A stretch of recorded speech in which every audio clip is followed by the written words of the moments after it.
تو یہی کہا جائے گا کہ یہ تھائی ظالم، اتنے لوگوں کو اس نے مروا دیا یا مار دیا. جو ہمیشہ کہا جاتا ہے 15,000 کی لسٹ کی بات ہوتی ہے. آپ لوگوں کو قرآن پاک کی قسم ہے سب کو، کسی نے 15,000 کی لسٹ دیکھی اپنی آنکھوں سے جو وہ کہتے ہیں کہ غائب ہیں؟ پیرول پہ 25 بندے چھڑا دیے گئے، سارے مرڈررز تھے جو سینٹرل جیل میں. پیرول 3 مہینے ان کی ایکسٹینڈ کی گئی ہماری حکومت آنے سے پہلے. ہمارے حکومت آنے سے 1 سال پہلے وہ ایکسٹینشن آف پیرول کرنے کی بھی زحمت محسوس نہیں کی گئی. ایک قاتل جس نے 36 قتل کیے ہوئے ہوں، اس کو اگر صرف اور صرف خدا بچا سکتا ہے وسیلہ اگر ڈاکٹر ذوالفقار بنتا ہے، پیرول پہ میں جیل میں سے نکال کے اس کو فری سڑک پہ چھوڑ دیتا ہوں. آپ بتائیں وہ میرے لیے کیا نہیں کرے گا؟ 36 اگر اس نے پہلے مارے ہوئے ہیں اور جیل کے پھندے سے میں اس کو باہر روڈ پہ چھوڑ دیتا ہوں تو 360 بندے وہ میرے لیے بھی مارے گا. کراچی کے ساتھ یہ ہو رہا ہے. کراچی والے مظلوم لوگوں کے ساتھ پڑھے لکھے جو پوری دنیا میں مشہور تھے کہ کلچرڈ پڑھے لکھے، جس حال میں بھی جو آیا.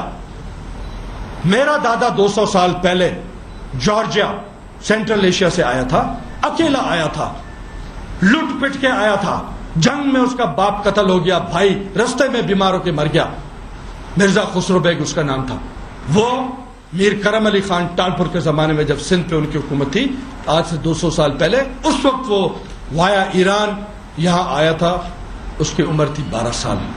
وہاں سے ہماری جنریشن چلتی ہے. اس کے بعد ایک وقت ایسا تھا پارٹیشن سے پہلے میرا دادا پلس اس کے 4 کزنز اور 5 لوگ باشندے ایک ہی فیملی کے وہ ڈپٹی کلیکٹرز تھے سٹنگ. اس وقت deputy collector highest administrative position ہوتی تھی انگریزوں کے دور میں. کمشنرز انگریز ہوتے تھے. 5 ڈپٹی کمشنرز میرے فیملی کے تھے. First FRCS Muslim FRCS from sub continent میرا دادا کا کزن تھا. 2 بارٹ لا بفور پارٹیشن میرے فیملی کے تھے جو انگلینڈ سے لنکن سے باہر کر کے آئے تھے.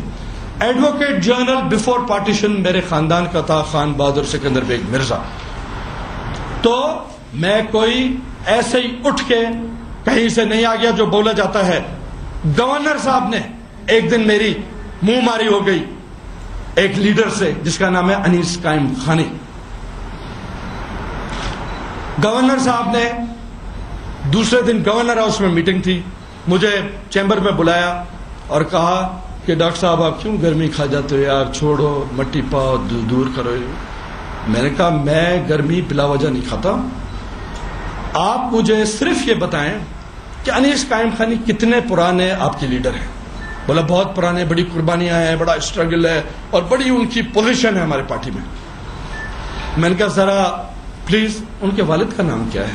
میں نے بڑا انوسنٹ کوشچن کیا. گورنر صاحب چھت کی طرف دیکھیں، جی ہاں کیا، اچھا ڈاکٹر صاحب ابھی ذہن میں نہیں آ رہا. میں نے کہا اچھا میرے والد کا نام کیا ہے؟ وہ پلیز بتا دیں، آپ کو پتا ہے؟ وہاں کون نہیں جانتا جسٹس ظفر حسین مرزا کو. بالکل. میں نے کہا یہ فرق ہے آپ کی پارٹی میں اور ہماری پارٹی میں. مہربانی کر کے پہلی بات کہ 100% مینڈیٹ کراچی کا، حیدرآباد کا میں نہیں مانتا کہ MQM کا ہے. ہاں مینیپولیٹڈ مینڈیٹ ہے، تھپوں کا مینڈیٹ ہے، through barrel of the gun mandate ہے. لاکھ ووٹ آپ کا زیادہ پڑتا ہے ہمارے ووٹر سے، ہمارے کینڈیڈیٹ سے، یہ میں مانتا ہوں. دل دماغ فری ول کا مینڈیٹ نہیں ہے. اس لیے جن کا مینڈیٹ چرایا جاتا ہے وہ تو میری طرح مظلوم نہتے معصوم شہری ہیں. ان کو میں کیا کہہ سکتا ہوں؟ وہ تو بیچارے لگے ہوئے ہیں. کبھی ان کو کہہ دیا جاتا ہے تمہارا تو ووٹ ہی ہو گیا، کبھی ان کو پولنگ میں نہیں گھسنے دیا جاتا ہے. جو ایکچولی مجھے یقین ہے کہ جو 50% mandate, real mandate M Q M کو ملتا ہے، خدا کی قسم اس میں سارے درندہ صفت بھی نہیں ہے، معصوم بھی ہے، جو ان کی باتوں میں، تقاریر میں، مجلسیں پڑھنے میں لوگ ان کے باتوں گئے ہیں، اچھے بھلے لوگ مداریوں کی طرح تالیاں بجا رہے ہوتے ہیں، ہمیں شرم آ رہی ہوتی ہے۔ کتنا اچھا آدمی ہے سردار بھائی محمد علی شاہ، شریف النفس انسان ہے، لوگوں کی ریئل سینس میں خدمت کرنے والے لوگ ہیں۔ جب وہ ان کی لائن میں کھڑے ہو کے جو سمجھ بھی نہیں آ رہی ہوتی کہ لندن کی آواز یہاں پہ ہمارے کانوں میں صرف گونج رہی ہوتی ہے، معنی ہم سمجھ نہیں رہے ہوتے الفاظ کے، لیکن تالیاں ہم مجبوراً بجا رہے ہوتے ہیں، ہم کو بجانی ہے، ورنہ آپ کو پتہ ہے ہماری بجا دی جائے گی۔ اس وجہ سے میں ان سب ذہنی دلی طریقے سے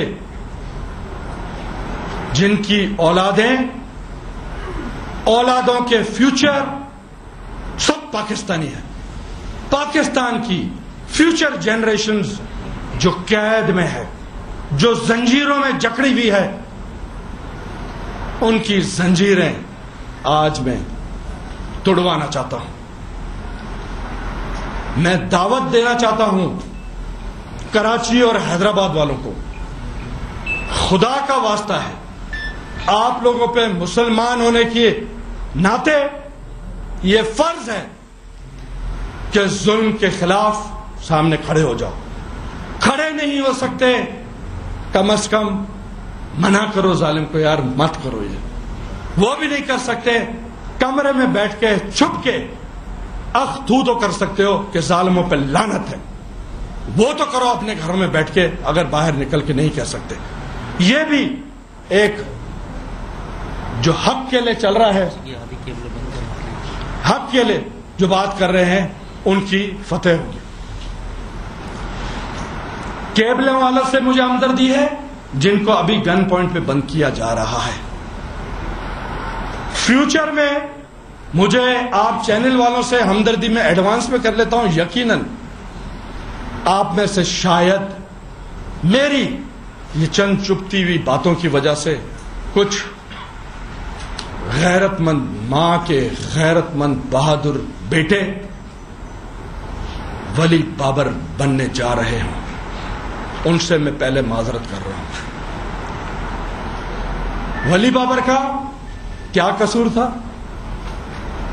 میں برملا کہہ رہا ہوں، ایم کیو ایم نے مروایا، ایم کیو ایم نے مارا، 5 کلرز ہم نے پکڑے، ان کی جوائنٹ انٹروگیشنز کی۔ ایک ان کا کلر میں آج نام لے لیتا ہوں، لیاقت، جس کی گاڑی استعمال ہوئی، جو پکڑی ہوئی ہے، جس نے فائر کیا، وہ مسنگ ہے، ویری امپورٹنٹ لنک مسنگ ہے۔ لیکن انشاءاللہ میرے میں اس طرح کی غیرت اور شرم باقی رہی تو انشاءاللہ ہفتے 10 دن میں اس کو بھی آپ کے سامنے پیش کراؤں۔ میں مذہبی ڈویژنز میں خلاف ہوں، میں نہیں جانا چاہتا، لیکن جن دوستوں کو، بھائیوں کو نہیں پتا ہے، میں بتانا چاہتا ہوں کہ میں اللہ کا ڈبل تھینکفل ہوں، اور مجھے اس مذہب کے اس سیکٹ پہ ہونے پہ مجھے فخر ہے، کیونکہ سب سے امپورٹنٹ انسانیت کا درس، انسانیت کے لیے اپنی ذات کی قربانی، اپنے بچوں کی قربانی، اپنے ہر دنیا کے نعمتوں کی قربانی صرف ایک شخص نے دی، جن کا نام تھا امام حسین۔ میدان کربلا میں کھڑے ہو کے انہوں نے اپنی ہر چیز کی قربانی دی اسلام کو بچانے کے لیے، ظالم کے سامنے نہیں جھکا۔ تو میرا اس مذہب سے تعلق ہے، مجھے فخر ہے کہ میں شیعہ ہوں، اور انشاءاللہ میں حسینیت پہ چل رہا ہوں، اور انشاءاللہ آخرکار حسینیت کی کامیابی ہوئی۔ آج حسین کو سب اچھی طرح یاد کرتے ہیں، ماتم کرتے ہیں، ان کے لیے نظر نیاز کرتے ہیں۔ میں آپ کو بتاتا ہوں کہ میری جس دن میں نے مجھے چند جن کی خواہشات بہت اونچی ہیں، میرے قریبی دوست، آپ نے دیکھا شاہی سید کے گھر کوئی مجھے پیچھے سے پکڑ رہا تھا، کوئی کھینچ رہا تھا، کوئی نمبر بنا رہا تھا، کوئی نمبر ملٹیپلائی کر رہا تھا۔ اس کھینچم تانی میں میں انسان ہوں، میں کوئی ڈیبیٹر کبھی بھی نہیں رہا۔ فرسٹ ٹائم جب میں نے تقریر کی، لٹرلی میری ٹانگیں کانپ رہی تھیں، میں تقریر نہیں کر سکتا تھا۔ تو مجھے اپنی زبان پہ کنٹرول نہیں رہا، اس لیے میں ایک ایسے الفاظ یوز کر گیا جس کی مجھے بہت تکلیف تھی اور آج بھی ہے۔ پوری قوم کبھی بھی خراب نہیں ہوتی، پوری مطلب انڈیا والے سارے خراب نہیں ہیں، ظالم نہیں ہیں، پاکستانی سارے ظالم اور خراب نہیں ہیں، لیکن ہر معاشرے میں برا اور اچھا ہوتا ہے۔ ہر بولی بولنے والا وہ اسی معاشرے کا ایک فرد ہے، تو کوئی اچھا ہوگا، کوئی برا ہوگا۔ میرے سے غلطی ہوئی، میں نے ریئلائز کیا، کچھ مجھے ریئلائز کرایا گیا۔ میں نے یہ کہہ کے کہ اگر میرے ان الفاظ سے کسی کی دل آزاری ہوئی ہے تو میں معذرت کرتا ہوں، اور یہ میرا ذاتی خیال ہے، میں نے یہ نہیں کہا تھا خیال تھا، اس لیے کہ میں ہسٹورینز کے لیے یہ چانس نہیں دینا چاہتا تھا کہ میں نے بیک ٹریک کسی اپنے بنیادی پوائنٹ سے، بنیادی چیز سے کیا۔ میں نے بھوکا ننگا ان لوگوں کے لیے کہا تھا، میں کہتا ہوں اور میں کہتا رہوں گا، جو پاکستان کو توڑنے کی بات کرتے ہیں، جو سندھ کو توڑنے کی بات کرتے ہیں، جو سندھ میں اپنا نیا صوبہ بنانا چاہتے ہیں۔ میں نے اردو بولنے والوں کے لیے نہیں کہا تھا۔